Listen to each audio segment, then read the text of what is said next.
কিছু সময় আমি হারিয়ে যেও দেখেছি। আমাকে খোঁজার মতো মানুষ নেই, আমার খোঁজ নেওয়ার মতো কোনো মানুষ নেই। আসলে আমি কেমন আছি, কি অবস্থায় আছি, কেউ কখনো জানতে চায়নি। আমি নিজের থেকে যাদের সাথে যোগাযোগ বিচ্ছিন্ন করেছি, মানে একটা সময় যাদের সাথে আমার অনেক কথা হতো, বন্ধু বান্ধব, প্রিয় মানুষ, আত্মীয় স্বজন, একটা সময় যখন নিজের থেকে যোগাযোগ বন্ধ করে দিলাম, দেখলাম কেউ আর আমার খোঁজ খবর নিল না। আসলে ভাই এটাই বাস্তব, আর এটা আপনাকে মেনে নিতেই হবে।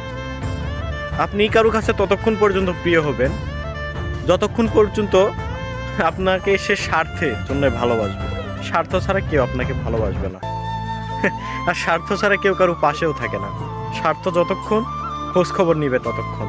স্বার্থ ফুরালে কেউ আপনার খোঁজ খবর নিবে না, এটাই বাস্তব।